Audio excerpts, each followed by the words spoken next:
Are we truly alone in the universe? Years ago, I saw some bizarre lights in the sky, and my curiosity was piqued. This led me down a rabbit hole to discover who these visitors might be and where they might come from. On my journey, I found out that many other people were having these direct encounters with beings from other dimensions, and that I too could communicate with them directly. Hey guys, so happy Sunday, happy Father's Day. Wow. If you have a father, definitely honor the father. I'm super excited today to have Kaedrich Olson. And then I did a little investigation, and this guy's been all over Gaia. And what an awesome resume and just energy he is. And I'm super excited to bring him in today. How's it going, Kaedrich? Things are great. Thank you for having me here today. I'm excited for our talk. This is good. It's a good day today. Good day. With your modalities is with the Norse legends, and we can get into, I'm sure you cover a lot of stuff, but does Father Day have any significance in that? I have to admit now, to me, it's a Hallmark holiday, and I actually kind of avoid the Mother's Day, Father's Day, Valentine's Day. You know, I look for the more significant ones. You know, I'm looking forward to 4th of July. I'm looking forward to the summer solstice coming up here next, like right away, right? Week, a few days away. So Wednesday or something, yeah. I'm definitely digging those days. I'm with you. But it's in practice, I guess it's just good to always honor our fathers and the healthy masculine and that kind of thing. But yeah. Sure, absolutely. Because that's part of the work I do is I help men connect with the sacred masculine through the various archetypes, and really to better understand what sacred masculinity means in our world today versus a lot of the archetypes that were presented and what we're told that men are supposed to be. So we can look at different cultures, different archetypes from those cultures, and identify that in what it means to be a man, what it means to be a father, what it means to be a brother, or whatever those roles are that we take in that aspect. So definitely we can always look at those things. And we seem to right now, it's always crazy, right? In our crazy reality of planet Earth here. But there's this extreme that we've had, we've had this extreme toxic masculinity, right? I've heard you use that term. And then it, or I guess not you use the term, this in general, like the general zeitgeist uses that term. And so we know what that definition is. But then this swinging of the pendulum where it's gone so far now, where we are demonizing masculinity in general. It's almost like we're trying to strip away even the healthy parts of masculinity in society these days, especially in sort of the woke ideals. And it's like there's a lot of shaming and repenting of just being what is a man, a healthy man, right? So let's go on this thread for a little while, because I think this is super important in navigating all this stuff. And you do a really good balance. Just from the few interviews I've seen you, I really appreciate your viewpoint on that. What is happening now with this swinging of the pendulum? What do you see going on here? It is interesting. It's kind of a Goldilocks thing. And it's interesting that you bring up the term toxic masculinity, because I'm actually sort of on a bent to try to get rid of that term. Oh, good. Because there is no such thing as toxic masculinity. There are toxic behaviors. And yes. Anybody anywhere on the gender spectrum can display those behaviors. I've seen women display, these toxic traits. It does seem to get accentuated by men because bigger, stronger, the notions of patriarchy. So that does get accentuated there. But yeah, there's also that swing of the pendulum, as you said, the Goldilocksing it, too hot, too cold. And that is exactly kind of my approach to working with sacred masculinity. Is that, say, we're going to look at the warrior archetype, and we look at the good, the bad, the ugly. What is an immature warrior like? How do they present themselves in the world? What is a mature warrior like? What do they do? And so we look at all of these attributes, and then I invite the men to look at themselves. How do those attributes fit into your world? Are you being the immature warrior? What are the traits you want to adopt as a mature warrior? Maybe there are times to be an immature warrior. We got to have that higher mindedness. Like there are those times that we have to be like, smash, destroy me. I don't know. Maybe there is. Yeah, possibly. To look at the whole spectrum of what it means for those archetypes and then adopt those traits that resonate with them so that they can start to live that way, live their life in an authentic way to them. And that's one of the key components is in our society, we have so many people telling us what it means to be a man. A man has to be this way. A man has to be this way. A man has to do this. And I invite men instead to reject that. My new motto for this year, I think, is rise above the narratives. So Mm, we need to look at what the narratives are that we're being told is good, what's bad, what's ugly, what's awful, what we should be, what we adhere to, and say, screw all that. Who am I? What am I authentically? How do I tap into my authenticity? And how do I present myself as an authentic man first? And mm, then we find that that connects to the sacred. And what's fascinating about this is when people actually tap into their authenticity, the toxicity goes away. The totally. negativity goes away because that's the shadows. Those are the shadows that we picked up through our lifetime from our birth families, from our communities, from our friends, from our schools, whatever it is. We picked up these traits as a means to adapt, to survive, to cohabitate in those situations. And once we grow out of them, once we move into a different living situation, different circumstances, we'll bring those shadow traits with us. And if we don't know that we have them, we don't know that we're using them. And so tapping into your authenticity, you go through that, you realize you go, oh, when I see somebody that looks like this and it makes me angry, that's not me. That's something I picked up. That's a vulnerability I have. And that's one of the key components I found of authentic masculinity is aware of your vulnerabilities and aware of who you can share those vulnerabilities with. Right. Because one of the key components that we're told as men throughout our society is men aren't vulnerable. We're supposed to be strong and stoic and powerful. Right. Right. Well, actually, if you're doing that, that's actually a sign of weakness. That's brittle. You know, Totally. it's so full of posture. There's nothing underneath it. Right. But when you tap into your vulnerability, because we're all vulnerable, we're all sensitive, we all have something. But when you tap into that, you go, oh, this sucks, this hurts, I don't like this. And you have a partner or you have friends that you can share that with, that vulnerability actually becomes a strength. That's Mm, where you can build allies, where you can build unions with people, connections with people. And then you find where you're weak, they're strong, where they're weak, you're strong. And you build these alliances together, and that's a strength. So what we've been taught about being strong and stoic is wrong. It's it, yeah, authenticity.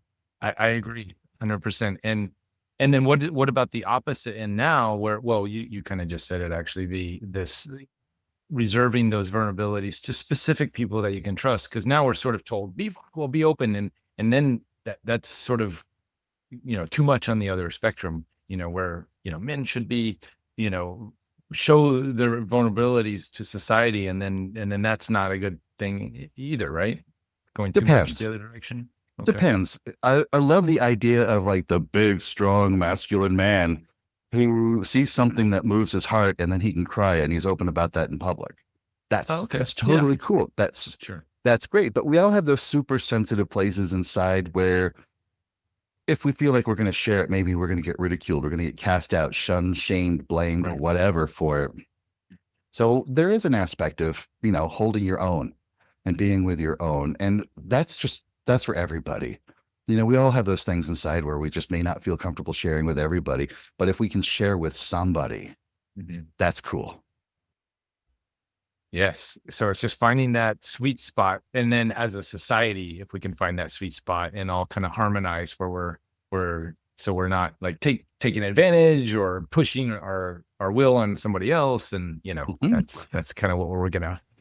And that's the key to influencing the collective unconscious. That's the key to influencing society to a better place is not to focus on fixing society. I Right. mean, that's part of it, Yeah. sure.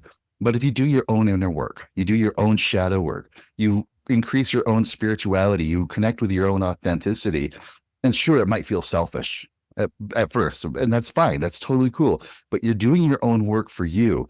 And as you do that work for you, that information gets inserted into the collective unconscious. It gives permission to everybody else around you to do the same. It makes it easier for other people to do what you're doing. So, yeah, we may have the hard work now, but as doing the hard work now, we're making it easier for everybody else. So we're actually changing the world from the inside out. We are the saviors that are coming to get us. We are the ones. And we do that at the individual level. rather than the collective. The reason why we don't necessarily want to focus so much on the societal or the community level is because that becomes of like, oh, why aren't you doing this? Why aren't you doing that? I'm a person like this.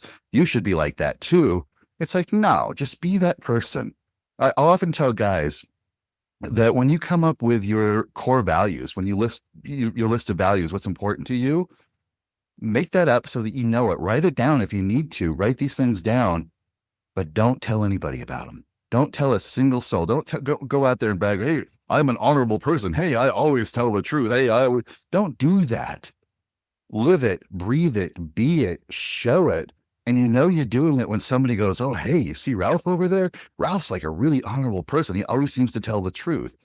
That's how you know you're living it, being it. That's how you're demonstrating it to the society around you.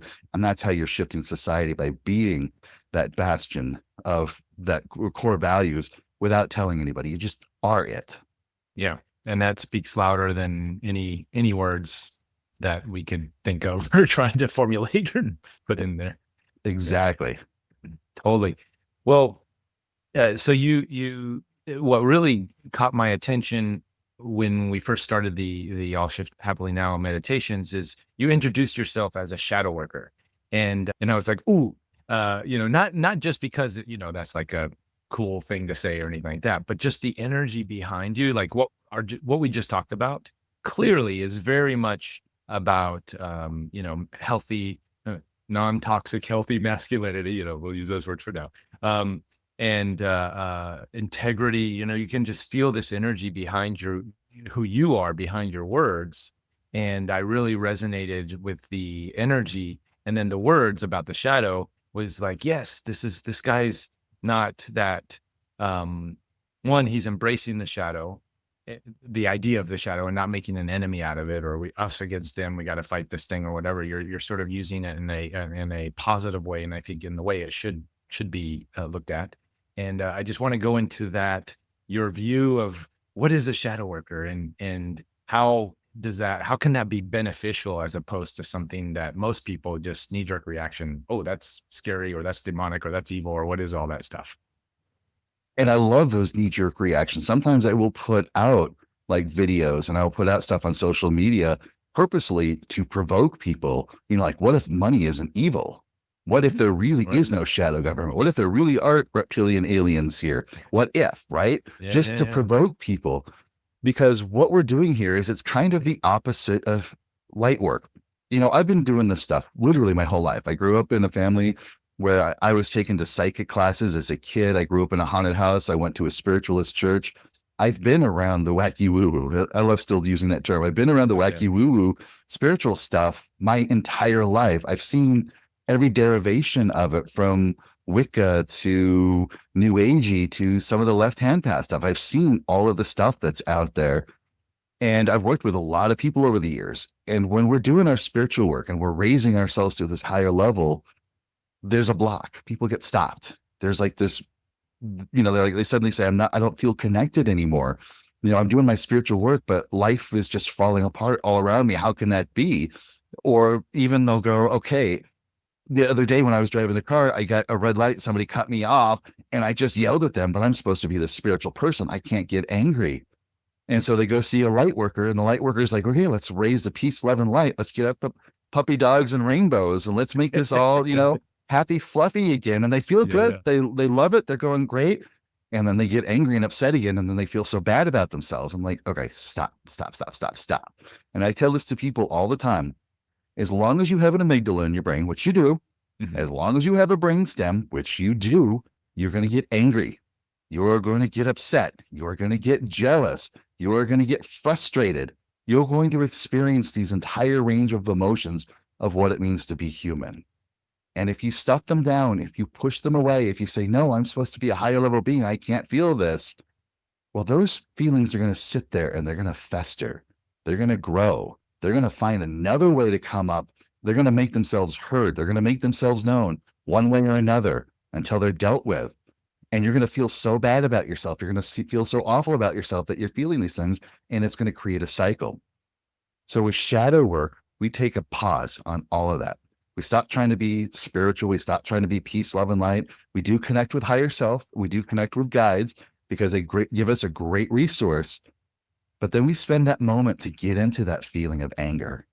And we just really feel that anger. We really go into, where did it come from? Why is it here? How is it serving me? What is this anger all about? We let that anger have a voice. And as uncomfortable as it feels and as ugly as it feels sometimes, and sometimes I'll even encourage people just to write out all the things that you never want to say, that you never want to do, but just write it out so you can get it out. And I'm like, really? But I'm like, yeah, really. Get into that deep, dark place, because now you're giving that anger a voice. Now that anger has a way to express itself, and you get to understand that anger. What's more important about that, you understand what that anger thinks it's doing for you. Why that anger is there for you. You realize that anger was thinking it's helping you in some way. And when you understand why that anger was helping you, you get a better sense of who you are as an amazing, wonderful person. You understand why that anger wants to help you, because that anger thinks you're wonderful and precious and awesome. And when you can understand that, then you get to understand what a new superpower is that you have. You get to understand what's even more important about you, what's better about you. And you would have never discovered that if you didn't sit with that anger and let that anger have a voice. And now that you can let that anger have a voice, you have your mind back. You can have your prefrontal cortex. You can get your mind back. And now you can still feel angry, but instead of blowing up in a blind rage where the anger controls you and then you regret what you said or you've done afterward, now you know, okay, I'm in a situation, I need to be angry at this person for this reason, and here's how I'm expressing it consciously. You're consciously using that energy now as a tool that you can go, all right, this needs to happen. This needs to be done. You did this. You messed up. Fix it. Here's how we're going to work together. This is going to happen. Boom, done. It's over. You got your mind back. The situation's taken care of, and you're still a spiritual being with a higher purpose now. And that anger isn't derailing you. And the only way to get into that is to really give these deep, dark, ugly, awful things a say, to find out just how beautiful, wonderful, and amazing they really are, that they're not terrible things, that they're there for a purpose and a reason.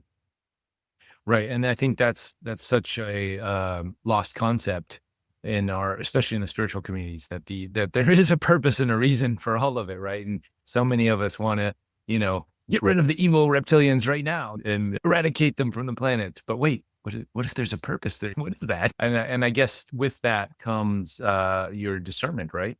On how to navigate when to be angry or because sometimes I guess what I'm getting from what you just said is if I sort of give anger a voice and acknowledge it, then I can, when it shows up, I can identify it as a lot of people don't even know they're angry sometimes, especially with people with like a chip on their shoulder or whatever. And they're walking around, they're carrying this thing and it's affecting everything in their life. You're like, why is that guy so angry? And he doesn't know because he's not able to, like, this is anger. I mean, I guess when is a good time to be angry and when is it not a good time? In fact, that discernment is a key role to this, because when we're dealing with the shadows, we're dealing with the deeper, darker places. What we really want to bring to that is light, and light is awareness. Light is knowledge. Light is understanding. That's what light is in the metaphor that we're keeping with shadows. And so now you'll be going, well, why do all these people around me just such jerks? Well, what's the common denominator? Let's get into that. We shed light on that. And now we understand what that shadow is. More importantly, we start to recognize other people's shadows, because we are not solitary islands, existing in this world. We exist with other people all around us, and all the people around us have shadows too. And the thing to be aware of is a shadow wants to be known when it projects onto other people. Why are you making me so angry? Well, I'm angry. This other person is reminding me that I'm angry. Other people will do that too. Why are you being so weird? Why are you so awful? Why can't you just be like the rest of the family? Right? That's their shadows. We see this a lot in the spiritual business world is, well, you were given your spiritual gifts. You should be doing that for free. Well, that's their scarcity. Their shadows of scarcity and their shadows of money that they're projecting onto other people. And so when you're doing shadow work, you get to see not only your shadows, but you see other people's shadows. You see how they're trying to project it onto you. And that gives you that ability to discern, to go, no, I can see where you're coming from. I feel you. That's great. But I'm going to go do my thing and I'll let you do your thing. And so that gives you that discernment for yourself, that gives you discernment in your communities.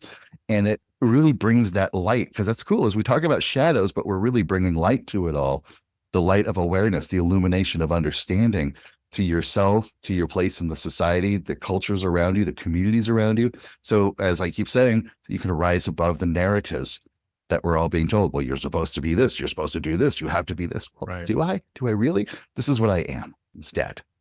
Wow. I think something just clicked in my head. The way you just presented shadows in that sense, I had never thought about that. I always thought, shadow is my internal shadow. It's my deal. It's my thing that I've got to work with. I never looked at it as there's other shadows. Like shadow is being in other people's, ripples of waveforms, right? Or I'm trying to think of like a quantum, entanglement type thing. But so I never thought about, oh, you're in their shadow. So so anyways, we have this term, which when we started the podcast thing here, this shadow was like this evil, dark energy that we're going to go hide in, or we're going to go look, try to stir it up, and I'm going to pull my shadow out. But now I just saw a whole, I don't know if it was, did you guys see that? For me, there's this whole new perspective on what is a shadow just from what you just said now. So thank you. In fact, one of the ways I'm exploring this is I've got a Facebook group called Transcending the Shadow Matrix. Oh, And what I mean by the shadow matrix is all of our collective shadows about the us versus them, about the things that we're supposed to be afraid of, about how we lock ourselves in the roles in the world that we think we're supposed to be in. Mom and dad grew up as blue collar workers. I'm supposed to be a blue collar worker too. Oh, I've been told that I have to work really hard to get a little bit of money. Well, then I have to work hard to get and then the people around us think, well, I have to work hard to get a little bit of money too. I'm supposed to be, and we go, well, that's where I'm from. That's what I'm doing. That's the shadow matrix, the collective shadows that we project onto each other. Yeah. And so you do your own internal shadow work for yourself, see what the shadows are. Then you can see how the shadow matrix works and rise above it. And we see it throughout a lot of the division going on all over the world, the us versus them and all of the variations that are out there. Totally. It's just the shadow matrix that people are buying into little bits of the shadow matrix here or there.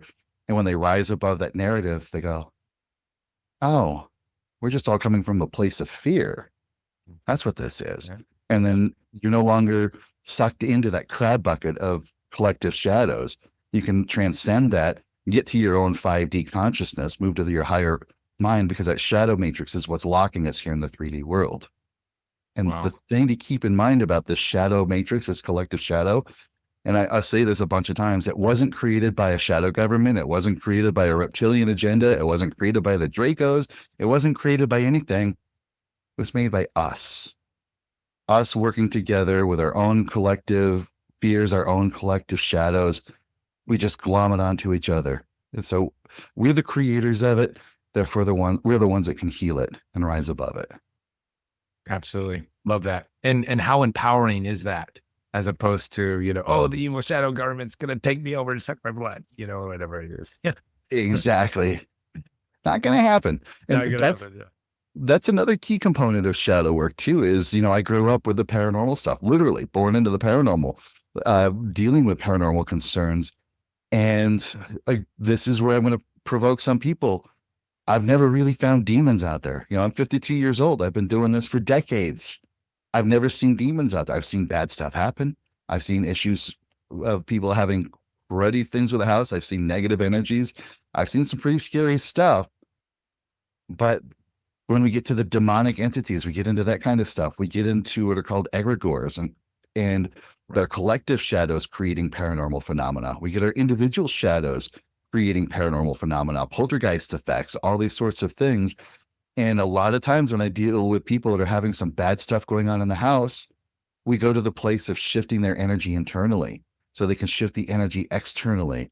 And once they're doing this entire shift of energy and they're doing their own shadow work, the paranormal phenomena stop. They stop having bad issues. Everything starts to turn into a much more positive thing because it really comes back down to us and the energy we're producing. And you said egregor, am I saying that right? Mm-hmm. So I wasn't very familiar with that term until I saw your interview with Gina Meredith. And that's sort of like a self-created entity in a sense. Could you define that? An egregore is actually a culturally created entity. Coach. Oh, okay. So if we think, and I'll use this example, Paleolithic times, there's a group of people hanging around a fire late at night, tall grass is around everywhere, and they hear something rustling in the grass. Most likely a saber-toothed cat, could be some other kind of animal, but they start telling stories about some evil creature out there that snatches children if they get too close to the grass at night. And of course it's going to happen because, there's a saber-toothed cat or something that the kid gets a little wandered away and it snatches away. There's your reinforcement. We know it's real. So now they start leaving offerings to this thing that they're talking about, whatever they call it. And so that maybe it takes the offerings instead of their children. Now, over the cultures and over the years and over the years and over the years, they keep telling the same story about the same creature with the same name, the same attributes, and they're leaving offerings to protect their children. Well, as the story evolves, this creature is no longer snatching children, but they're leaving offerings to protect their children and keep their children safe. And this thing is now a real entity. It's really out there. It's really guiding. It's really protecting people because this culture created it. They made it. And it's not harming children. It's protecting them. It's like little whispers, little nudges, little pushes. Say, hey, stay away from here. Mm-hmm. And that is what an egregore is. Another example of an egregore is, let's say, paranormal investigators go to an abandoned insane asylum. There was a lot of tragic things, a lot of trauma happened there. So there's a lot of bad energy circling these places. And the stories we tell over and over and over about the investigators there, the things that they experienced, the big nasty that's in there, the big scary stuff going on, that's going to create an entity that lives in that insane asylum that is feeding off of all that negativity. And when the investigators go in, they're going to go, see, there's a demonic presence here. Well, sure, it is a demonic presence, but it is a culturally created demonic presence that's feeding off of those energies. And really, if we look at just about any tradition in the world, anything that's out there, egregores exist. Let me give you my favorite example of an egregore, a very positive form of an egregore. Every Christmas Eve, you feel that kind of reverence in the air. You feel that kind of like crispness, that joy, that sort of generosity that's there. Mm-hmm. That's because we tell our children every year, this guy comes to our house, we do this whole giving thing, and kids are like full of anticipation. And we collectively have created this entity that can visit everybody's house in a single night through possessory rights. We allow ourselves to be open to this entity to be in. We feel that entity, its graceful presence, its joy that it brings. And then that's where we give our sense of caring and giving and everything, is because Santa Claus is real. Mm-hmm. Santa Claus is an egregore that we culturally created and allow ourselves to connect with. Awesome. I love how you put all these perspectives together.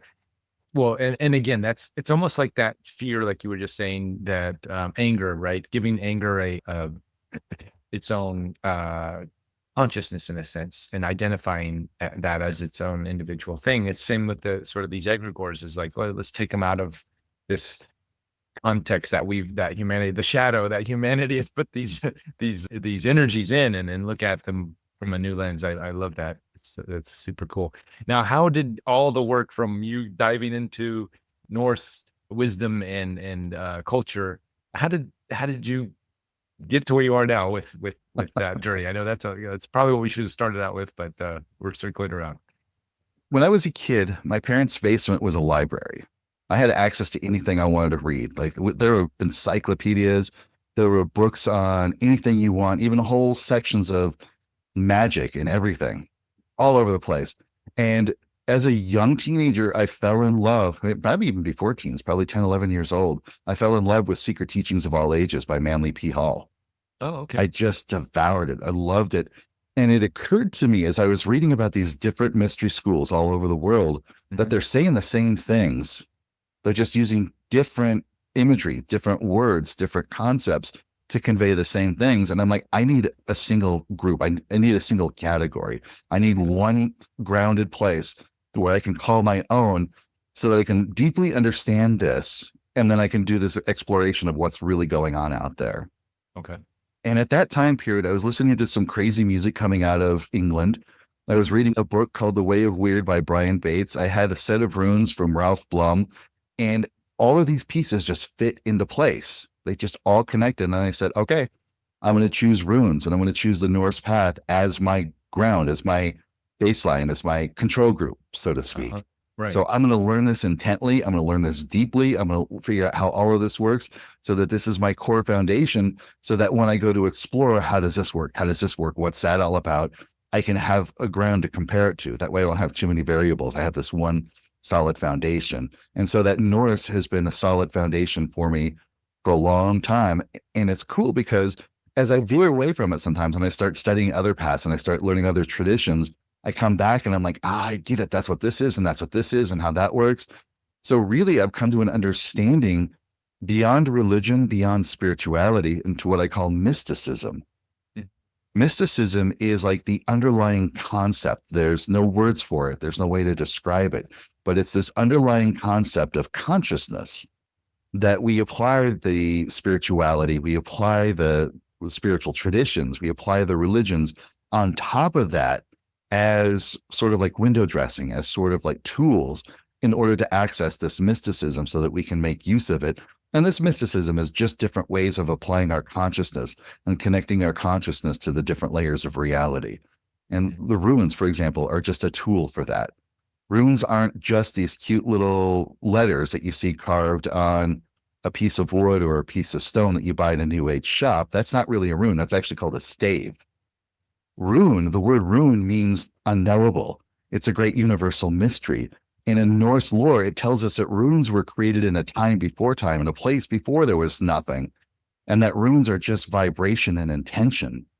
They're just vibration and intention. They're just energy. Mm-hmm. And then we put the shape of the rune, the stave form, as a mnemonic to tell us what that energy is.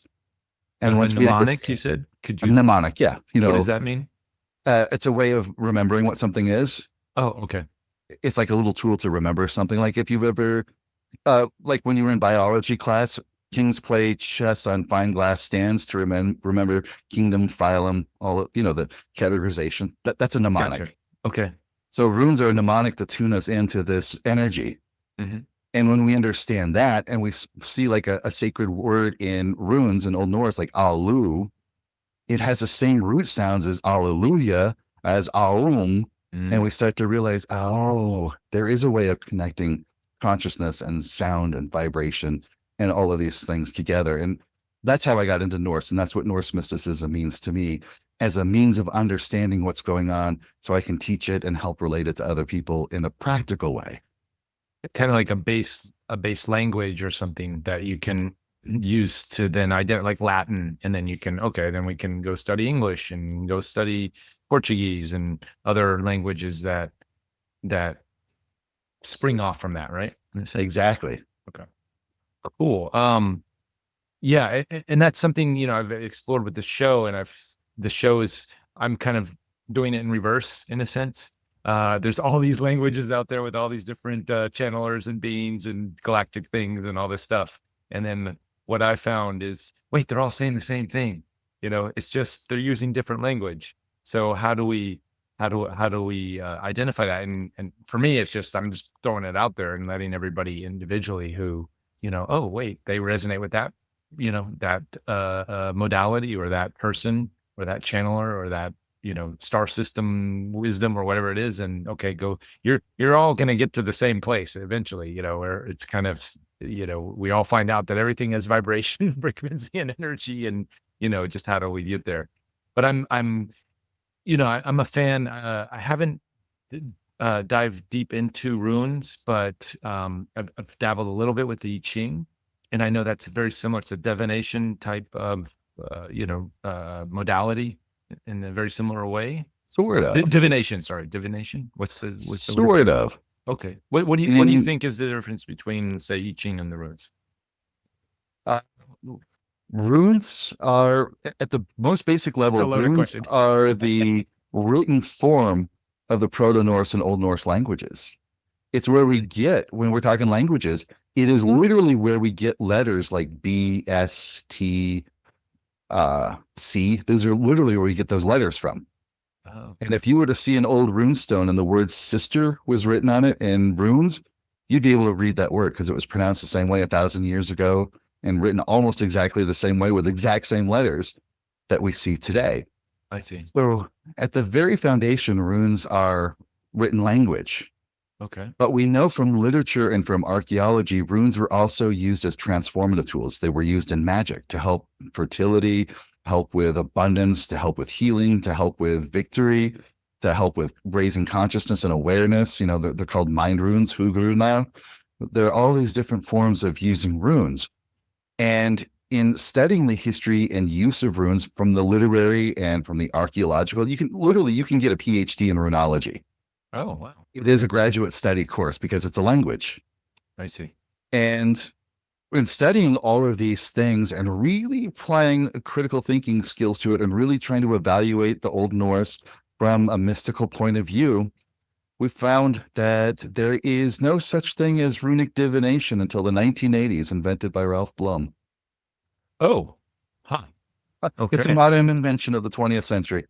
Wow. Okay. There's no indication that the runes were used by the Old Norse as a divination tool, but it does work. It is an effective tool. So if people are using it and it's a good, useful tool, then why not? I see. So maybe the biggest difference then is the I Ching was used in that divination sense for thousands of years, perhaps, where runes just recently is kind of a new thing that somebody put in that category.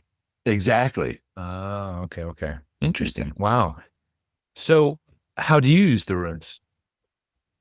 The way I use runes is I've got a book out there called Runes for Transformation. Mhm.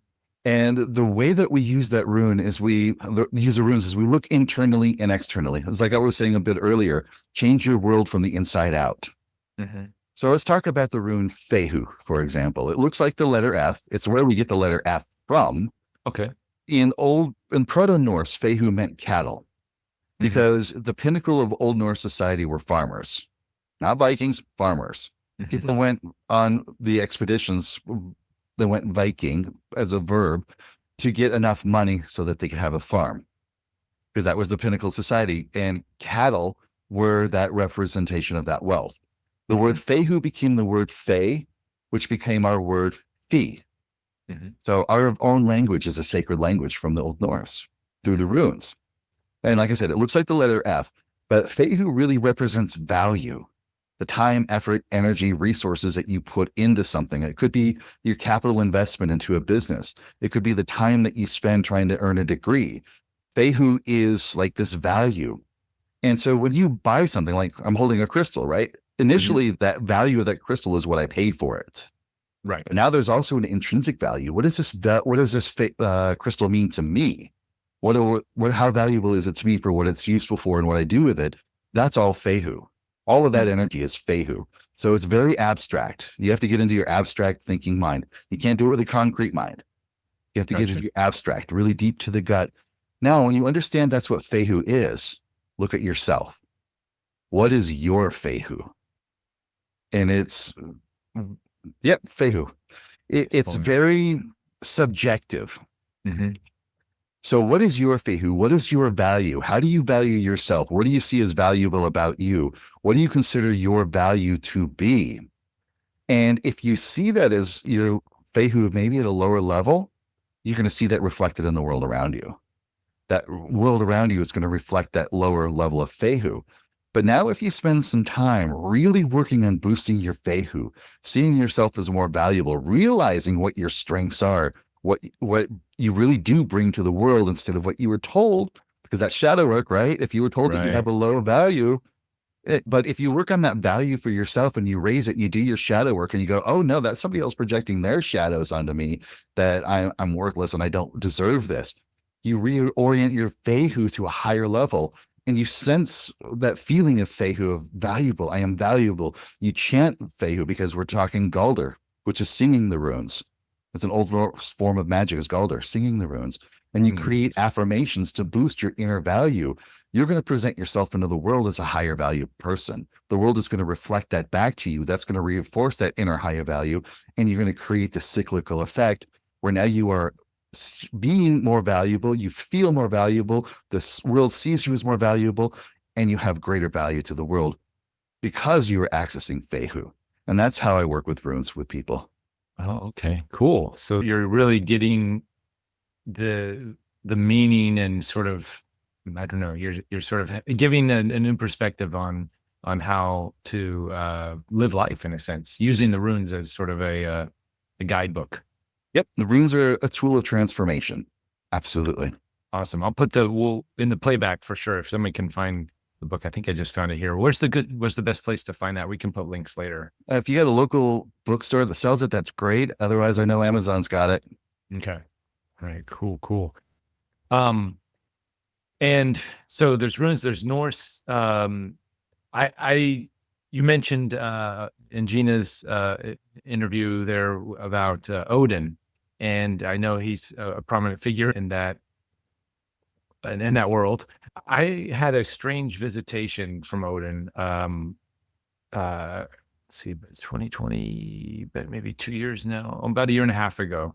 And it was on the winter solstice, and I was just sort of meditating, and Odin shows up, and I was like asking him, I'm like in the Marvel comics, and then it was like, yeah, but no, and, there was kind of this weird thing going on, and there was a big message that came from Odin to me about sovereignty and how important sovereignty was, especially I think at that time, for me, just recognizing that idea. And then, and he came to me through my cat. My cat sort of had, I don't know, it was like my cat was talking to me. Anyways, then emerged from Odin into Merlin. And then I was like, okay, why is Merlin now showing up? And then I went online afterwards and I did a little search, and I noticed there's a couple of belief systems that say there's almost coming from the same tree or something like that. I'm throwing a lot out there right now. I'm just wondering if you could help me fill in the dots and gaps, and if you have any perspective on any of what I just shared. The character of Odin's a very interesting thing because definitely we have the egregor, the culturally created Odin that exists, that people will raise a horn to and call upon. But then there's another one, and even Norse lore talks about this, and it's reinforced through other literature around the world, that the Old Norse gods came from the very far east. And they traveled all over the world, bringing their wisdom and their teachings to all over the world. And Odin goes by many, many, many different names. And it's said that he's called that because the people he went and taught gave him a name that they best understood his teachings to be. And we find his teachings paralleled by Zoroaster, by Thoth, Hermes Trismegistus. Mm-hmm. We find these teachings all over the place. We even find it in Viracocha in South America. It's like as if it was this same person wandering all over the world, all over the place, teaching different cultures, different people, these higher level spiritual teachings. Mm-hmm. One of the key attributes that Odin has is he's always got 12 people that he trains. So we find that, like the 12 followers of Horus. Mm-hmm. We find the illuminate. Yeah, exactly. We find these all over the place. Like these 12 people that are taught the highest levels of teachings to continue teaching that wherever he goes, that's where he's at. And when we get to the language, in India, there are two sets of deities. There's the Devas, which are like Shiva, Shakti, the high level deities. Right. Then there are the rebellious deities that were kicked out that are called the Asuras. And the Asuras left India, and then they're roaming all over the place. Well, the root word for Asuras is the same root word for Aesir, which is the Norse term for their gods. Oh. So we find Odin is this multicultural entity that's wandered the world and comes to people still to this day. And the fact that he was talking to you about sovereignty and building up your independence in that way, that sounds very typical of something that Odin would be teaching. Absolutely. Have you heard or found any relationships and connections to Merlin? Maybe. Merlin may have even been one of the people he was taught. Because, Merlin is more of the Celtic culture, more Right. of mainland England, that sort of thing, Right. Arthurian cycle, where Odin Much is later in Norse. times. Right. Yeah, but if Odin was this character going around and wandering and teaching, maybe Merlin would have been one of those people taught or initiated into some mystery school around that time period and brought some of those higher level teachings that would have come through that one way or another. Yeah, it was so influenced by it. I make a homegrown cannabis oil, and Nice.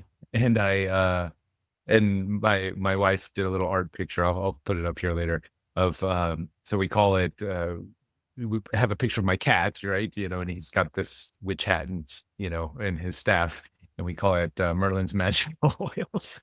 It was kind of around that timing I was doing all that stuff, just fun stuff.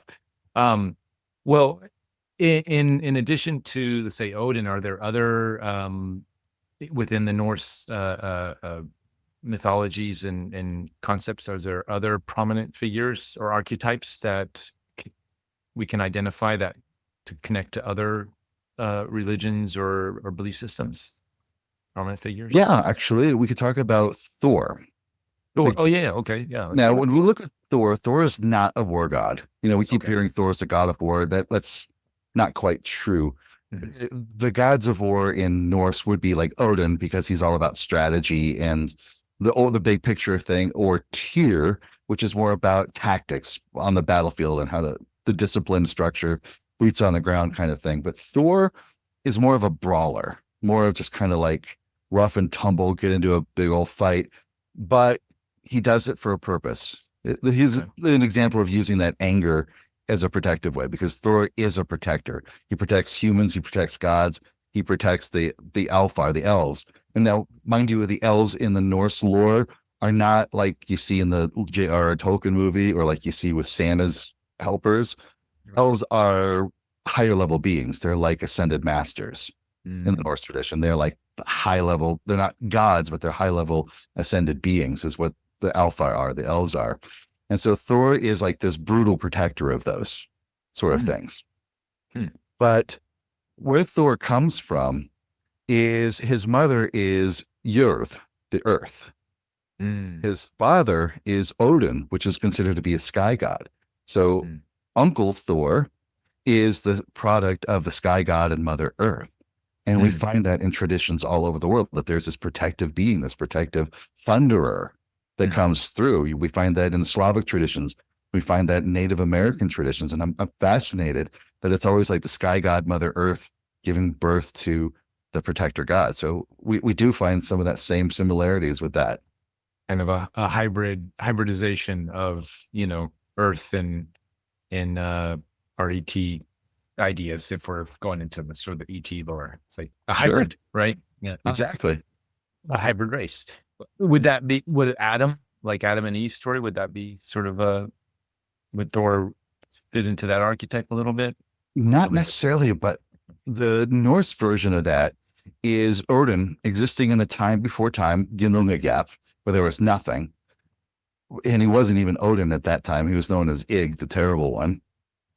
And he killed one of the giants in this timeless place called Ymir, made the sky out of Ymir's skull, the clouds out of his eyebrows, the mountains and out of his bones and teeth, the rivers and oceans from his blood, the whole mythological thing. And then Odin and his two brothers, Vili and Ve, were walking along a beach and they came across an ash tree and an elm tree. And they gave to the ash tree and elm tree these spiritual qualities. One of the things they literally gave to these trees is something called ond, O-N-D. Mhm. And ond is the Norse word for breath, but it's also the Norse word for spirit. And it's kind of fun. It's like in Latin, when we have aspiration, like breathing, Mhm. is the same root word for spirit as in Latin. It's the same way. Hmm. Latin spirit, breathing, aspire, same way in Norse, ondar, spirits and breath are related to that. So they gave like 4 or 5 qualities to these trees that are all spiritual related, like prana, which is Lao, all these kind of different qualities to the trees. And those trees came to life as a man and woman. Wow. So the word for prana is Lao. Yeah. Oh, cool. All right. I have to remember that one. Um, and what about the missing eye of Odin? What does that represent from your perspective? Right. That kind of goes back to Odin. Back before he was anything that we know as Odin, he was Ig, the terrible one. And when he hung on the world tree, the great world tree that holds all the worlds together, because Norse mysticism is one of those things that has a world tree. He hung on that world tree for 9 nights and gained the wisdom of the runes. And he gave the wisdom of the runes to all those different cultures. Now, that's where we get the name Yggdrasil from, Odin hanging on the tree as Ig, the terrible one's mount. When he went to drink from Mimir's well, Mimir Mhm. is one of the Norse gods that knows everything. He's all about knowledge and wisdom. His name, Mimir, basically means memory.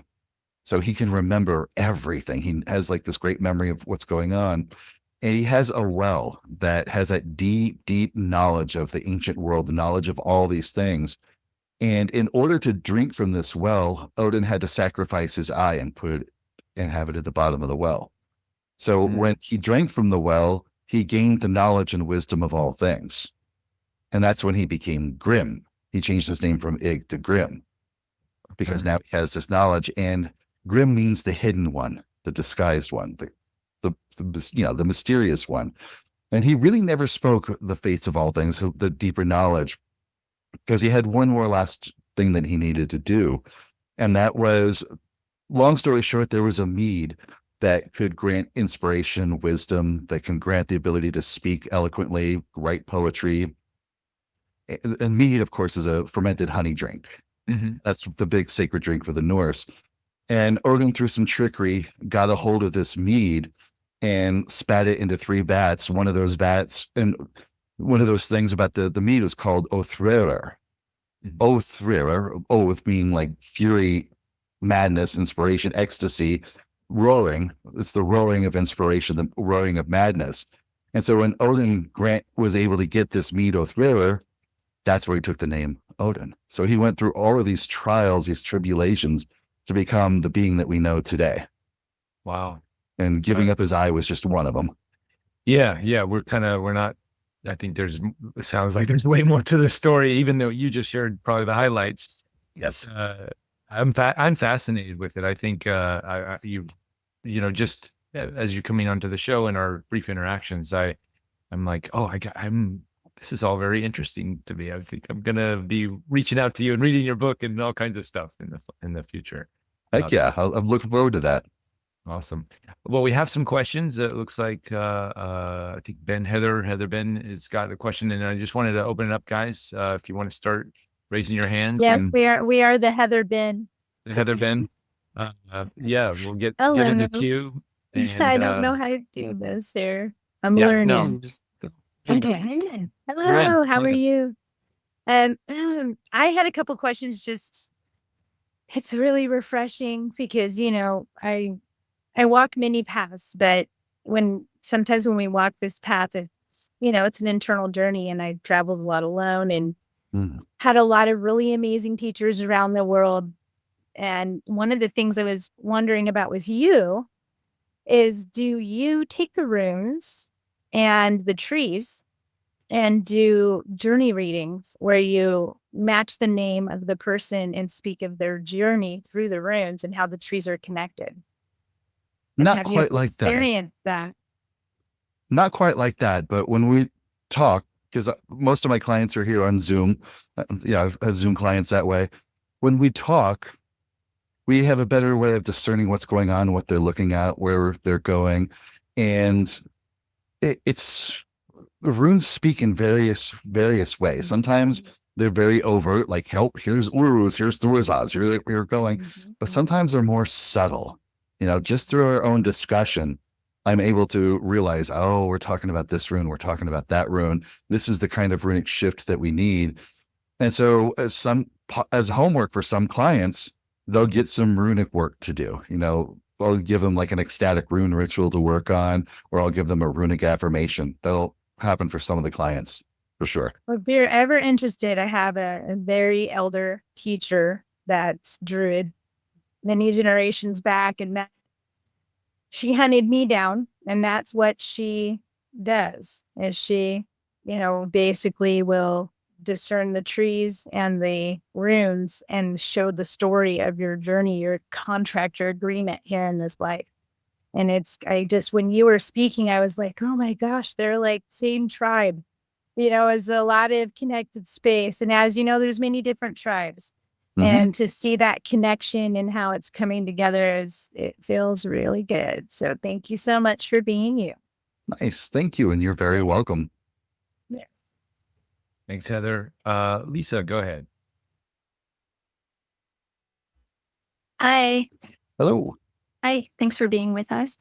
I wanted to ask a question about shadow work because I've heard about how important it is to do shadow work for many years now. And I've always been really curious about it. And I've done some digging to see what it really is, but I'm still really vague on what it is, even though you just gave a thorough explanation. I'm still kind of vague on it. So I just wrote a little bit of notes, but from what I understand, like talking about personal shadow, opposed to the collective. So what I understand the shadow is when we feel triggered by something or charged, to look at that, or the things that we've been, or the ways that we've been imprinted or conditioned since childhood, or our uncomfortable emotions, or the emotions that we suppress, or our limiting and distorted beliefs.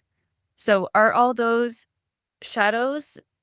Am I kind of on the right track, or do they go beyond that too? Yep, they go beyond that too. Absolutely. One of the ways I try to encourage people to look at shadows is sometimes we say, oh, they're their negative emotions. It's our negative beliefs or negative thoughts. And I want to get rid of the word negative. I would rather say they're the unwanted beliefs, behaviors, and thoughts and emotions that you have that's getting in the way of being who you want to be and who you are. And we pick those up throughout our lifetime because that's just how we had to adapt to live. And now who we're becoming and who we are authentically, those unwanted behaviors, thoughts, feelings, all of those things are getting in the way. And so we do our shadow work, not to get rid of them, but to understand them and to integrate them, because there's a strength there. There's a necessity of those things. And when you do that, then your authenticity shines through. Yeah. So is shadow work just like acknowledging when we see those things come up? And I'm doing the presence process by Michael Brown. Are you aware with that? Not familiar with that one. Okay. But essentially, yeah, I mean, it's in a nutshell, you're just kind of noticing when you're triggered by something or when you're feeling an emotion and just sitting with it, being present with it, not judging it. So is that essentially doing shadow work? Part of it. I've got a whole bunch of techniques. Like I've got a 6-week program where I take people through going deeper into shadow work with lots of different techniques. So there's a bunch of techniques we can use, but part of it is just sometimes just sitting with the uncomfortable feeling, just being aware of it. And sometimes it's all we need to do is just let yourself sit and stew in whatever you're feeling, just to let it have a moment. Right. Yeah. It's also asking, like, where does this come from? Where, excuse me, when is the first time I felt this emotion? Because, a lot of it's coming from childhood stuff, unprocessed stuff that we didn't integrate as children. So it's always showing up in our adult life, That's a powerful way of doing shadow work, is when was the first time I learned to feel this way? And just coming to that awareness can help clear it up like really well. Yeah. Okay. That's some shadow work there. Kind of on the right track. Yes. Okay. Awesome. Thank Thanks, you. Lisa. You're welcome. Thank you. Quick interjection here. Have you heard, Kaedrich, of the band Heilung? Love it. I saw them live at Red Rocks. Oh, he's live. All right. Yeah. I've been a fan ever since I saw them on YouTube, and all of their songs. I love their imagery that they bring up. Now, what's their relation to Norse? Is it related? I imagine they'd pull a lot from that, right? They are absolutely Norse. The stuff that they're singing about is Norse concepts, Norse work. Like one of their songs is called Allfather Heitir, which basically are the names of Odin. Oh, all right. Yep. Sweet. So they're Yeah. definitely singing about Norse stuff. Awesome. And on that note, what's the relation to magic mushrooms? Maybe there is Is there a speculation relation? that Old Norse cultures would have used Amanita muscaria and Liberty Cap. They may have been part of what the Berserks used, the Berserkers. The They may have been berserkers, yeah. part of what some of the different Scythe workers, the shamanic practitioners used. There definitely is some indication that they would have been able to use Liberty Cap and Amanita, and even like henbane would have been one of the ones. Henbane and wormwood. They're different herbs that they're poisonous, so don't use them. They're poisonous, but used in certain ways, they could be psychedelic, but they're not safe to use. Don't use henbane. Well, Those kind even of things. Anamascara is very dangerous, Yeah. Yeah, those are very dangerous mushrooms. Be careful if you're going in those. There's much safer ones, but I just they're the symbology with the music and there's all the berserkers. We've heard of that too. So I've studied a little bit on that and how they supposedly take mushrooms and go do the raids and stuff like that. But is there more to it than just violence? Is there a spiritual component? Oh yeah. In fact, when it comes to the Norse, one of the things I have to say about Norse, a couple little soapboxy things, is they were not Vikings. Viking was a part-time summer job, just people who went out on expeditions. They just went overseas. Sometimes it was raiding, not usually, but sometimes. But the Norse people were not very good about documenting their history until Icelanders in the 1300s and 13th century. Okay. 1200s, 13th century. They were not good at documenting their history until then. And because of that, history got written by the sore losers. So if the Norse did do a raid somewhere, if the Norse did come in someplace and steal something, then the stories got really exaggerated and over the top. And that's what got recorded by the cultures that could record history. And now we get romanticized in the 1800s with the Wagnerian Society. And then it got romanticized again in the 21st century, with the Vikings TV show, and even in the 20th century, the Viking movies and just exaggerated tales. It wasn't like that. Not at all. I see. Yeah, obviously. And then we have, I recently saw the movie Norseman. Have you seen that one? That was a pretty intense The Northman? The Northman, that's right.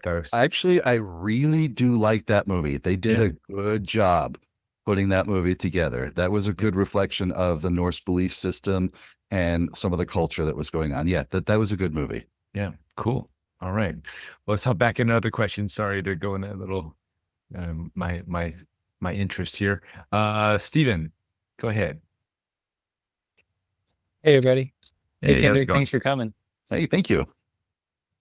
I guess my question is in regards to the energies that exist before time and the subdivisions of those. I don't really know anything about runes. I think they're subdivided into 24, if I'm not mistaken. Correct. All right, thank you. And so I've been working with the astrological archetypes. And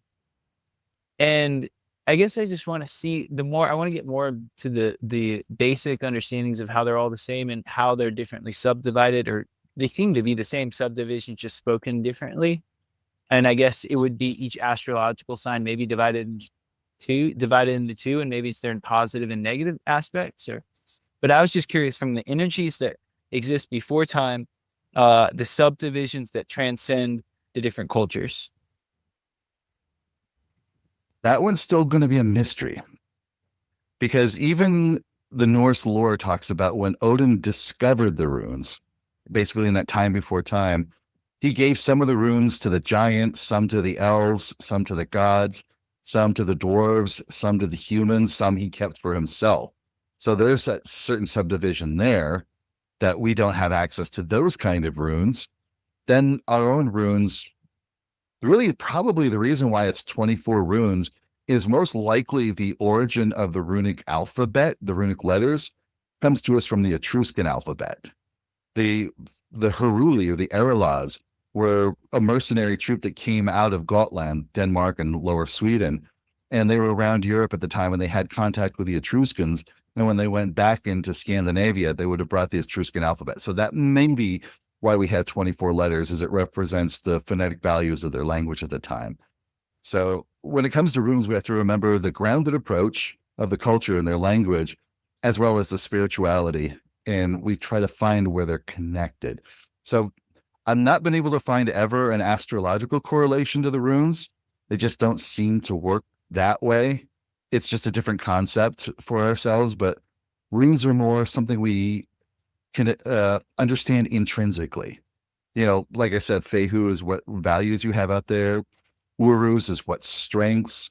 Thurzaz is what kind of aggression or hostility. Anzus is about your ability to communicate and understand. So those are more intricate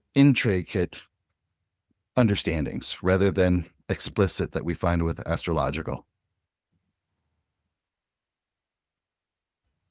Thank you. Thank you very much. And that it's awesome that, you know, you picked a path and then your frame of reference was from there. Thank you. But yeah, thank you again. And I'm going to sign off and pass it to the next person. Cool. You're welcome. Thank you. Yeah. Thanks, Steven. Sorry, my a little slow on the go here. All right, Christine, come on in. Hey, thank you, Hello. Kaedrich, for being here. My own ancestry is from the Norse world, and you're helping me understand a lot more about that. Thank you very much. I have a mystery that I think you can help me solve. I do shamanic healing, I do remote work, and when I astrally project myself to that location, I check in with the local guardian spirits first to receive their permission to do the work. And several years ago, I was doing work in North Carolina. And so I asked to be brought to the guardian spirits there. And I found myself around a small fire with 3 elders who appeared to be of the indigenous Americas. I mean, so ancient, I couldn't tell their genders, but the one in the middle, I believe, was female. And I explained to them what I was doing and the tools that I had brought. And she reached out into the fire, and with her 2 fingers and her thumb, she pinched some ash into her hand. And then she reached out, and on my forehead, she went down vertical and then 2 horizontal. And she said, "Okay, white girl, let's see what you got." And I have looked for that symbol and I haven't been able to find it. And I was wondering if you could help me solve the mystery. It sounds like it might. I'm not really sure. It looks like this. Oh, it's still blurred out, unfortunately. Yeah, you're, I'm you're- sorry. You're, There it is. there you go. Oops. I've seen It looks like different- a double RT. Right. I've seen that form in different Christian concepts, you know, different types of crosses. They've got different crosses with different arms. But I'm not sure that I haven't seen anything like that in the Norse or Celtic or anything like that. But not sure. It felt like a permission slip. So, But the like, thing all right, is, you're marked the permissions list. the thing is, when it comes to symbols, we can build our own personal symbol dictionary. So whatever that symbol feels to you, when you look at that symbol, when you feel that symbol, that's what that symbol is used for. It may be a personal symbol just for you, basically a sigil. It's a sigil for you to access those energies, and those energies become a conduit to connect even deeper with those same energies and those same forces that you were with. So whenever you use that, not only, like we were talking about runes being a mnemonic to energies, that is your mnemonic to tune back into that energy of the feeling when you were in that moment when it was presented to you. So now you can use that as like a key or a radio frequency to tune back into that moment to those beings and that energy so that you can reconnect with them. So that's how you can use that sigil in that way. That's exactly what it feels like. Thank you so much, Kaedrich. You're very welcome. Thank you. Thanks, Christine. All right. This is Misty and Marcus. Hello, am I here? Yeah. Awesome. Great to be here. So my question is, what I know of the runes in Norse tradition came from S. Kelly Harold. I don't know if you're familiar. Not familiar with that name yet. Okay. And she focused with the runes more on the runic calendar and the runic cycle, putting them in half months. I've heard of that. They related to the different Sabbats. And this it was kind of different rituals, as it were, throughout the year, just to stay connected to your spirit and the world around you. And one of the important things that she worked with was what she called the first question would be how to pronounce it. The hammer, HMR. I believe it's like your higher Hammer. The hammer is your ethereal body. Okay. All right. And so I was drawn to that concept. And one of the things that she really spoke about when trying to work with your hammer was it was important you could ask for assistance with things, but it was also important to give something back or to ask it what it needed. And I was wondering if you had any insight into that or just different techniques you use to work with your hammer. Absolutely. The hammer, the root word, the root meaning of hammer is shape. So it is, think of it as like your aura in a sense. And you know, when we see apparitions, when people have like paranormal experiences and they see the apparition of a person, that's the hammer that you're seeing. That's what that basically is. It's the spiritual form that takes the same shape as the physical form. And so knowing that, you can now envision that hammer to be in another state. Like if you want to do, for example, you want to be like a bear. You can imagine that hammer taking on the bear form. And you can imagine as a spiritual being running through the forest, being a bear. You feel that power of the bear. You feel the surge of the bear. You living as a bear in spirit in the forest. And now after you've had that experience, you can come back and bring that bear energy with you. And that bear energy will help influence you in your daily life. Other ways of working with a hammer is if you want to lose weight or gain weight, build muscle, whatever, see and visualize that hammer taking on that form, and the physical form will take that shape too. Another way is a hammer. Of course, the spirituality is a reflection of the physical is a reflection of the spiritual. If you do healing work on the hammer, like spiritual healing, like Reiki, hands-on energy, all that same sort of stuff, it will affect the physical. So the hammer is that ethereal body that has a connection to the physical world and our physical life that way. I love that. I'm going to try that out to kind of ask oneself what maybe would help and assist you with the work you're trying to do on yourself, and then embody that energy as maybe a spirit animal or something, and then integrate it into yourself. Is that kind of what you're saying? Exactly. That's very insightful. Thank you so much. You're very welcome. Thanks, Marcus. All right. Laura, you had a question about, and I was curious about this as well. I was actually thinking to ask this. Is there a material that the runes should be made out of? I know I've heard wood or stone. A lot of people have the stone ones that you can buy the bags of, but I think I was reading somewhere is it better to make your own and with the intention and stuff? If you would have asked me 20 years ago, I would have told you, yes, they need to be put into a wood-bearing tree. The wood from a fruit-bearing tree. I'm sorry, the wood from a fruit-bearing tree, like cherry or oak, because, acorns of oak. That would be that way. The Norse lore will even suggest ash or yew wood, YEW wood, right? These sort of things. But really, if we get into the lore, we see the runes are carved on everything. And the Old Norse carved the runes into stones, rune stones. That's where they would basically communicate, like a father died and the son took over property. So runes were really a form of communication. They were shipping tags. They would describe what was in the container. So literally it's a language and on anything.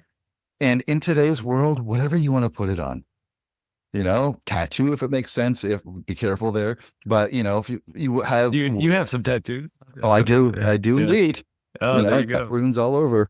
Yeah. But whatever feels right to you, because remember, the actual thing that we call a rune is just a stave.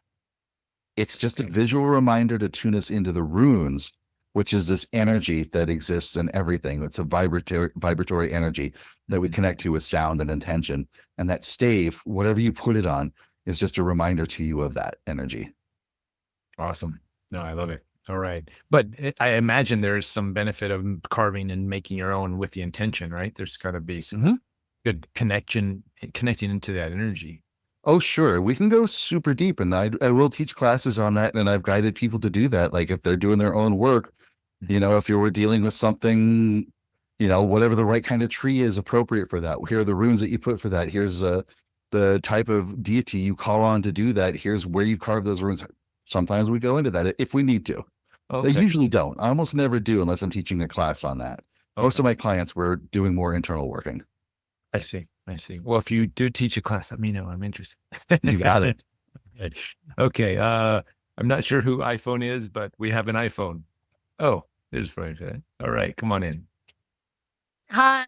Oh, Kaedrich, I was wondering what the significance of the beech tree is in Norse mythology. There's a lot of sites here in the UK that seem to, sacred sites and burial mounds that seem to have beech trees either surrounding them or buried, over the top of them. And they're not native to all parts of the UK, as they're more like native to the south, but you find them all the way up in Scotland as well.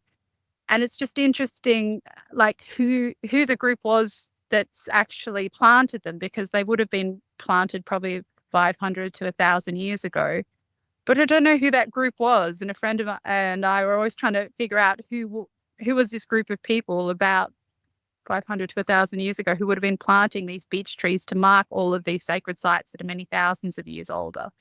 But the beech tree, I don't think it's not part of the ogrim, the Celtic triogram. So I don't know. I just wondered if there was much that comes up in Norse mythology about beech trees. nope. That's a complete mystery to me as well. I know about birch trees, but not beech trees. Yeah. Yeah, beech trees. That's a mystery to me too. I'll have to kind of look into that one. I don't know. Okay. I just thought I'd ask. It's a mystery. I'm gonna figure it out. But if you come to anything, I'd love to know. Yeah, they're beautiful trees, and I remember calling them in during spiritual work. Calling in circles of beech trees before I'd even seen one. I wouldn't have recognized one, but they're quite feminine trees as well. But huge and amazing. Mark sacred sites all over the UK, but I don't know why. Anyway. I'm not sure at all. I'll have to look into that. Thank you. Got some homework, kids. Thanks, Sophia. Ben/Heather, go ahead. I love that. I am not a techie person, so it's always been. That would be my husband. A real quick question. So, as I mentioned a little bit, I've done some traveling and personal work with some teachers and things. When I was in Norway, and I was just wondering if you had been to Norway and what parts, I went to some sacred, Spirit always ends up putting me in some interesting places. However, I went to Norway to be with some friends of mine, and they kept saying, go for a walk in between the houses. And I was like, okay. So I started kind of walking in between the houses, and there are these amazing, it's like you're in a mini Norwegian forest, and there's these amazing old stone runes, huge runes, and they have messages on them. And they were talking to me about that. And one of the questions I was having is I started to get guided, like I said, through, my ex-husband he's Norse completely. And I'm Druid and Celtic. So my daughters were interested in their heritage, and it caused me to start kind of traveling and exploring. And what I've noticed is that the stones, there are some symbols that are matching and connecting from Norway to Ireland, and it's in auspicious places like Wexford, which is one of the most sacred places in Ireland, Fredrikstad, which is a sacred place in Norway, in certain places like Merlin's Forest in Scotland. And I started kind of going on this spiritually guided journey to all these different stones, and there are symbol connections. So I was wondering if you had any knowledge to that, because that's something I am always about connecting the consistencies throughout all the different belief systems. I think that's very powerful, that fundamental foundation. That's like my foundation. Where's the consistencies through all of it, right? And I know that the Norse and the Celtic they actually have a beautiful history. And you can find a lot of it in Ireland of how they, chose to train each other and their experience through all of that. But the symbols on some of these, we're going back Neolithic times, Yes. and they're matched symbols, and they're being built at completely different eras. So I was just wondering if you had any knowledge about that. There's an interesting study out there, a category called semiotics, about studying symbols and what symbols means to different cultures. And some of the people who study semiotics, I wonder what they're called. I have to think about that one. But they found that the thing is like 7 symbols that are found in like every cultural place in the entire world. And they come from Neolithic times that, even cave painting drawings, they find these same symbols and they're repeated throughout cultures all over the world. Things like the circle, the spiral, the cross, the triangle, some other symbols, even a special symbol today that a lot of people rightfully hate. The symbol has been around for thousands of years. And so we'll find that same kind of thing throughout all of these cultures. It's just, what do these cultures mean for those symbols? What do they want? We're not really sure, but you're right. Those same symbols pop up all over the place. And it's fascinating that it's all over the place. It's kind of like everybody in the world laughs when they're happy. They cry when they're sad, but yet different cultures will nod their head for yes. And other cultures will shake their head for yes. It's different, but those same 7 symbols tend to pop up all over the place. It's fascinating. I agree with you. I love watching how it just kind of spreads that similarity and that undercurrent that goes through everything. It's fascinating. What's interesting to me is when I went to Norway and found that it was like a tomb. It wasn't a tomb. It was like literally like a Stonehenge, like a mini Stonehenge in this forest in between all these houses they just never took down. It's like in Ireland, how they build the roads around the fairy circles, right? When I went to Ireland and was guided to Hill of Tara, I actually was lost 6 hours of time. And my teachers almost called the police. I thought I was gone 30 minutes. Well, when I went to Hill of Tara, the next day I was guided to Stonehenge. And I went into Stonehenge, and one of the stones had the same marking, and it was unlike any of the other markings, and it was on the back behind the ropes. It was the same marking I saw in that stone in Norway. And there was a being that kept telling me to touch it. And so I'd ask the man, when everybody leaves, is it okay if I touch this? And when I went and put my hand on it, this woman came up and started speaking Mandarin, which I didn't know she was speaking Mandarin. And she said, "Ni hao sumani, ni hao ni hai," right? When I left, I was walking to a tree, this big ancient Celtic tree, to hug it. And my teacher's wife started taking photos. And there was an orb, a teal orb that followed us out. And I'll send you the photo if you're interested. But anyways, I was hugging the tree because I'm a big tree hugger. And I came down and saw the orb, and it expanded at my feet. And I have photos of this. The interesting part is I was going to Hong Kong to train 4 seasons in their healing center. I was in back-to-back sessions, and this Mandarin man had a session with me.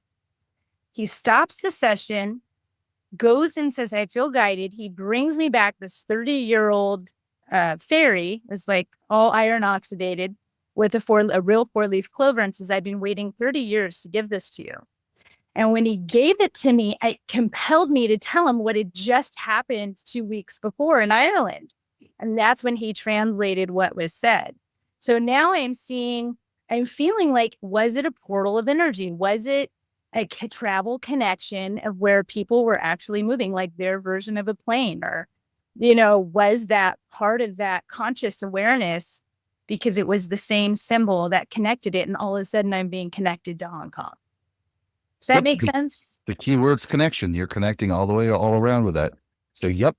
And it was like what we were talking about before. You can use that symbol as a way to tune in and reconnect. Absolutely. Yes. I'm very excited about your space. Thank you very much. Thank you. Thank you for sharing that story. That was really awesome. Yeah, it was. I have a trippy life. I love it. Display. We just did a Sounds- we just did a 4-hour interview yesterday. For Heather's the person I was telling you, Kaedrich, that we interviewed for the final episode of Interview with Ed. So That's so awesome. so many stories, and that one didn't even come up. We didn't close that. That is awesome. I was like, this is the person that's going to really feel what I experienced. And I was alone traveling to these countries. You know, I'd just gotten out of the wheelchair and was fully walking. So it was like, I hiked the Prekastol. That was the first thing I did. So it was like this powerful moment of like, what the heck is going on? Yes, I'm ready for. That is so awesome. Very cool stuff. Well, thank you so much for all you do. Truly. Thank you. Thank you so much. You too. You're doing great stuff. Thanks, Heather. Now, on that note, I think I think Gina briefly touched on it, or at least mentioned it. But this connection to ancient civilizations of Atlantis, Lemuria, and where do you see those connections? Do you see those connections? And yeah, how does that world funnel into this Norse mythology and idea? There is something to that. You know, we're certain that there was Mu. And we're certain that there was Atlantis.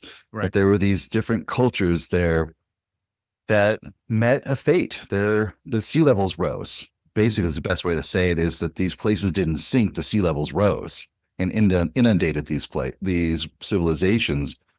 And we see that the people, especially like Mu, fled all the way out to the Ring of Fire. You know, they went to North America, South America. They went to Indonesia. They went to New Zealand. They went to India. They just spread out because Mu would have been in the Pacific, and they would have brought their teachings. And you find that in the megalithic structures. You find very similar megalithic constructions like in South America that you find in Japan, for example. You find that these things are there. We find some similarities in like the spirituality that they're teaching. And in Atlantis, the same kind of thing. You know, when you look at what's going on in Sardinia, on Canary Islands, what you see in Egypt, even in Malta, that these people have spread all over the place. And it's said that Thoth was the Atlantean, Thoth the Atlantean, Right. being from Atlantis, and it was he who didn't necessarily build the structures at Giza, but he laid out the plan work and the plans and how to make all of that. Right. And so it is a very strong likelihood that a lot of our teachings came from these cultures. And of course, if we're following the trail, that the people who populated Mu in Atlantis were off-worlders. You know, they were. I am following the trail of the Lyran expansion. Okay, we're gonna go wacky woo, right? That's we've covered all the Lyrian connections, Lyran connections to Lemuria. Yeah. Right, we follow the Lyrans, you know, as they fled Pleiades. from the reptilian conflict and made their way to Earth, and that those civilizations, Atlantis, Mu, were built based off of this. They would have brought their advanced teachings, and then when everything crumbled and they lost their connection, they still retained what they could. You know, they're still here, they're still doing their stuff, but I don't have the answers. And I'm a big believer of not trying to find answers. I'm a big believer in trying to find ways to ask better questions. Oh, yeah. Nice. I like that. And so I have a bunch of questions, and the more I explore the Lyran expansion, the more I explore Mu, Lemuria, I'm finding pieces and parts and puzzle pieces put together, but they're letting me ask better questions. So I don't have answers. I've just got really good questions about what's going on there. Perfectly said. Perfectly said. And do you think perhaps this, because even when we explore those ideas of Atlantis in Lemuria, we come up with ideas and talks about portals, and perhaps some of these stone structures that we find in, like Hill of Tar or Ireland and England, that perhaps they were used as transportation devices, portals to other parts of the world to instantaneously move from one place to the other. And perhaps, just throwing this out there, perhaps these rune vibrations that are etched into the stone, or perhaps spoken or sung, or however they are, could activate these organic portals that are harnessed with intention to transfer around the planet. That's a very good question, because we do have multiple Norse multiple tales of like a circle of mushrooms. Don't walk through the circle of mushrooms. You get Right. pulled into the very realms. And they're my favorite ones. If somebody goes out late at night and they find a hill standing on three legs with a big hill light standing- under a hill standing on three legs with a great light underneath, and they see small creatures in that light under the hill. It's like a party going on, is what the story tells us. And so they go into this light, they go into the mound, into the hill with a light, and they're hanging out with these beings. And to them, they're there overnight. But then when they finally leave the mound, when the mound is gone, of course, the next day, but they come out and they go back home, and people are like, "You're alive? What? You've been missing for 50 years. What are you doing?" So you see a time jump. Right? It's fascinating that these hills always stand up on like three red pillars or three red legs or three legs, and there's a light underneath it. But nowadays we hear about like UAPs standing on three legs, and time shifts and time jumps. And I'm like, oh, interesting. So I think there's something to that, even in old lore, but not necessarily connected with the runes, but just definitely connected with the different landscapes and the different people that visited in different ways. Fascinating. And somewhat connected, kind of off topic, is there any in the Norse mythology, is there anything talking about the machine elves? Yeah, it's kind of interesting. Sort of. Okay. Sort of. Because in Norse lore, there are two kinds of elves, Mhm. light elves and dark elves. Okay. Light elves are like the angelic ascended masters. That's what they are. They're like God level beings. Mhm. But the dark elves are the ones that live underground. Those are the ones that you can leave a little offering to and so a bit of metal, and you'll get back like this great sword or great tool, whatever you need to. They are the master smiths, the master constructors. And so, of course, we call them dwarves, different names like that. Those are the ones that have that great ability to create. And they create machines of all kinds of things. And now, of course, that was in Norse lore at that time.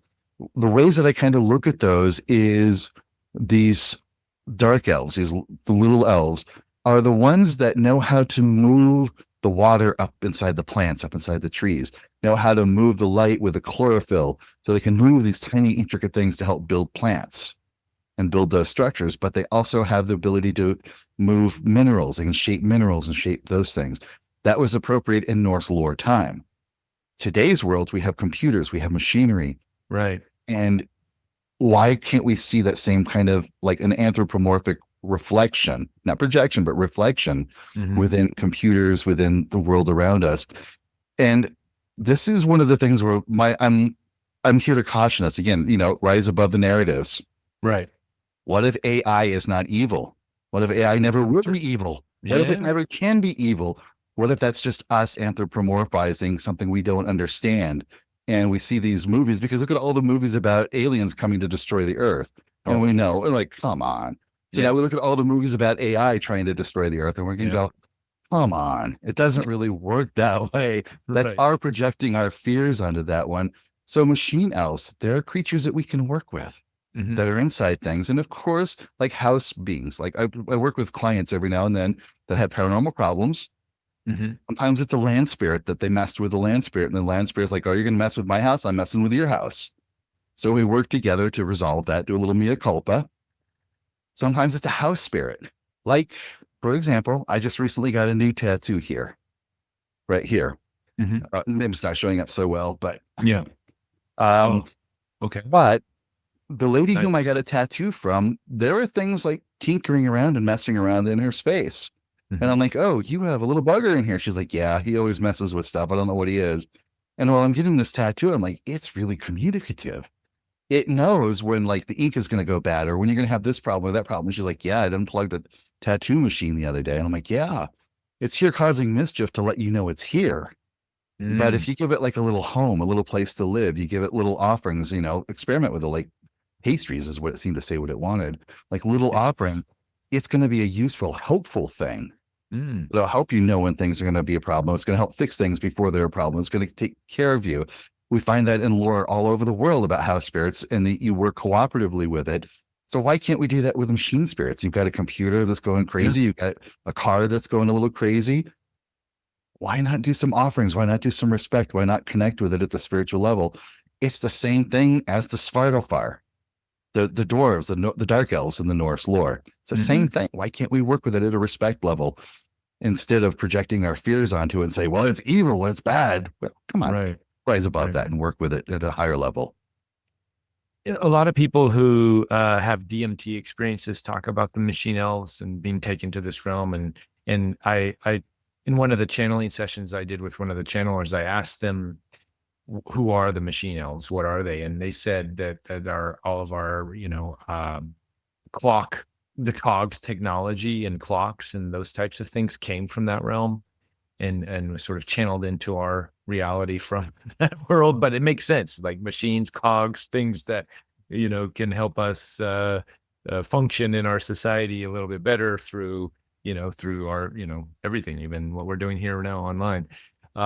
So totally resonate with that. Have you personally had direct contact with those beings? Not with those beings. Okay. But with beings that they call temporal beings. Temporal beings. I work a lot with a black mirror. Black mirror is one of my favorite communication tools. Okay. It's not a Norse tool. Believe it or not, it's not a Norse thing. not the TV show Black Mirror. Right? Not the Black Mirror TV show. No. It's literally a black mirror, a piece of glass that's black. Okay. And I keep it covered up. But when I work with it, there are these beings that they exist in layers of probability and possibility, where we see time as a single movement, a single line. They see layers of possibility, probability in a three-dimensional arrangement. Okay. And we are creating this pathway that is like a three-dimensional pathway to them as we're flowing through time. So we experience time linearly. They experience time nonlinear 3D. And they are blown away by us because they say our superpower is that we create reality through observation. That when we observe a moment, it collapses that possibility and probability into actuality. And then when we leave that moment, we have a memory of it, it stays semi-actualized. And so we're affecting their world because their world is like this layers of probability, possibility, and we're creating a pathway of actuality and semi-actuality through their world.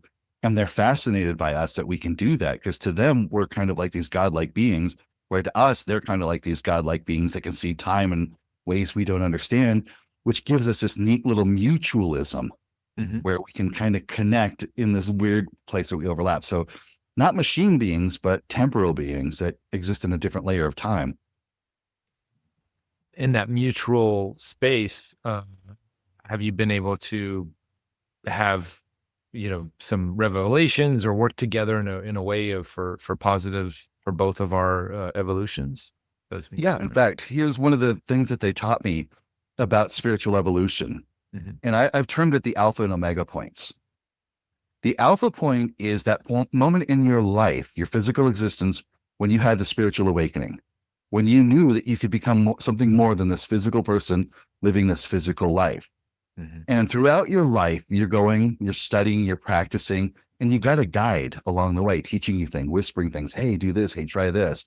You know, we look at it as like the higher self or like an angelic being. Some people call it the holy guardian angel, right? You see this external being guiding you on the path. You always have the choice as a day-to-day person to say, nope, I'm not doing this. I don't want to. No, this is crazy. You always have that option to choose or not choose. But this thing will always be there, subtly kind of poking you, suddenly influencing, suddenly giving you guidance until you reach the omega point. When you realize that this thing guiding you is yourself, has been your higher self the whole time. And the omega point usually happens after the death of the body, But for some people, they reach omega point while they're still in the body, when their higher self and they merge together as one. And at that moment, you realize it was yourself that poked you at the alpha point, that has this active interest in you doing this spiritual growth its entire life, because you doing your spiritual growth is what helped create that person of you that created yourself to wake up in the first place. So it gives rise to nonlinear causality. That you are your own initiator, you are your own teacher, you are your own guide, because you already did it. Right. Because you're already doing the work. So they taught me about nonlinear causality, that cause and effect don't have to be together. So like what you're talking about, beings in the cogs, the mechanical beings. Yeah. Machine What homes. if we created those machine fairies in the machine fairy world by creating the cogs and wheels of the clock? But by creating the cogs and wheels of the clock, we created the machine fairy world. And so that we give that nonlinear causality where we create each other constantly. I love it. That's great. And how would that benefit those other beings and the nonlinear beings? How would that benefit their existence or evolution? Or does I'm it? not fully understanding yet, but there's some sort of mutuality as we grow and we learn and we understand and we connect. They grow and they learn and connect too. I mean, like I said, we're fascinated by their multidimensional time. Yeah. And they're fascinated by our ability to actualize and to create through observation. So we're kind of learning new perspectives of reality by interacting with each other, which is expanding our own consciousness by doing that. So maybe they're getting the same kind of benefit out of the interaction that we're getting, is it's expanding their consciousness.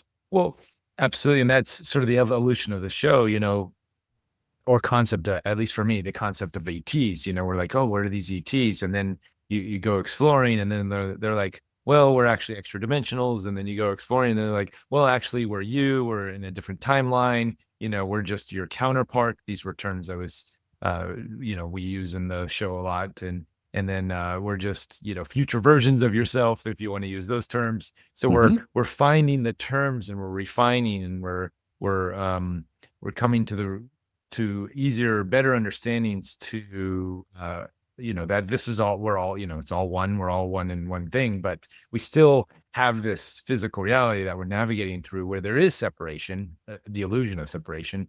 And I think part of us finding these terms and interacting in these ways and re-sculpting, just like this big revelation you gave me today around shadow work and what is that, or the shadow, helps break down the illusion of separation. And it's easy to just say, oh, it's all an illusion, and we're all one and it's all an illusion. You're like, okay, yeah, now show me, like, how do we do that? And it's a slow process, I think, of finding the words, finding the perspectives, having conversations like this where we can reshape and reform our worldviews so we can break down the illusion of separation. And I think what you shared today has been super key, and I really appreciate that. Awesome, thank you. We'll wind down here. Lisa has a question. Hop in, and we'll got about another 10 minutes to go. Cool. Cool. Thank you. Yeah, I got into Damien Eccles last year. I'm sure you're familiar with him, yeah. And high magic, and some of the stuff that you do kind of reminds me of high magic. Are you into that? I bought a bunch of his books, but I haven't gotten into it yet. It's not my thing. I've explored different magical systems, high magic, ceremonial magic, folk magic, all of that kind of stuff. And I'll tell you, my thing when it comes to magic is ecstatic rune ritual, where we're doing music and drumming and singing the runes, connecting with it. And it's not as formalized as like high magic and ceremonial, but the results are the same. There's something for everybody out there, like ceremonial magic. Every step, every move, every motion you take has a certain meaning. You've got to do it at a certain time of the day, at a certain day of the week, facing a certain direction. Every single detail of that is important to keep because it tunes your mind and your consciousness. And it's important for some people. Some people need that. Other people, hey, let's just light a candle, some incense, and make the magic happen. So it all has a place. It all has a value for every individual person. So it's still good stuff. Cool. Thank you. You're welcome. Thank you. Thanks, Lisa.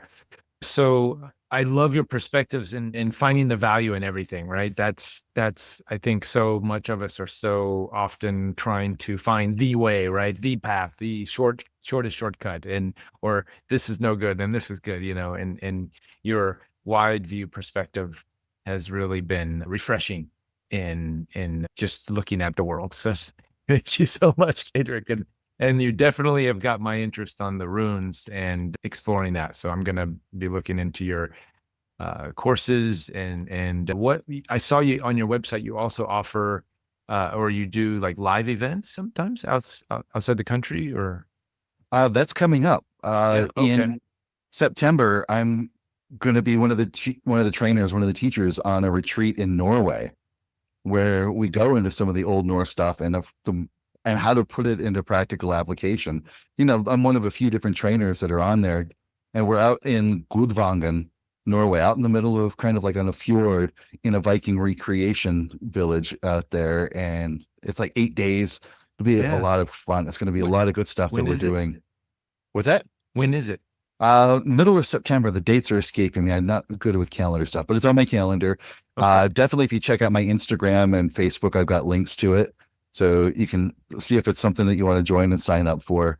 That's going to be a great event. It looks fun. Absolutely. I just like all the imagery and the nature, and yeah, it reminds me of like a what is it? The Hailung concert or something. Yep. That. Yep. It's going to be kind of like that. That's sweet. And how do people? Otherwise, they just go to your website. What other type do you do? A lot of Zoom calls, you said. Yep. If you go to my website, kaedrich.com, you can click on like the services tab, and you can find ways we can do one-on-one sessions, usually through Zoom. But if you need be, we do a phone or in person if you're in the Denver area, but usually almost everybody's Zoom. But go to kaedrich.com. And also the first thing that you'll find on there is I've got a paranormal awareness test. It's like a little video that you watch, and there's some different tests on there so you can see what your paranormal abilities are, and it will invite you to take my paranormal awareness course where you can really develop your skills. It's not necessarily Norse based, but it's there. Also, I do have a 6-week shadow program where it's 6 weeks of in-depth shadow work where you get the videos, PDFs, you do the work there. And there are some sessions that we do together that we work one-on-one together so we can go deeper into the stuff you're looking for. And, it's different for everybody. Some people come into it for paranormal issues. Some people come into it for career issues. Some people come into it for spiritual things. And it's cool. The base program is the base program, but our one-on-one stuff, we do the work together. And plus, if you go to kaedrich.teachable.com, you'll find online courses that I've got. Okay. Online courses there. You have a plethora of offerings. So I really do. I've got a lot of work that I've got out there. That's and awesome. more to come. Lots more to come. I'm surprised it took me this long to stumble upon your work. You definitely, you have the library at Gaia and other, I saw you did a podcast with Aubrey Marcus and others. So I'm just so glad you're getting out there, and I'm so glad you came on our show today and were able to share your knowledge and wisdom. Thank you. I'm really honored to be here and look forward to coming again. This is great. Appreciate it. Absolutely. You're welcome back anytime. Thank you. Head to interviewwithed.com, click join, and let your curiosity lead you. Understanding that exploring these new worlds and concepts can make a positive difference in our personal lives and together as a collective.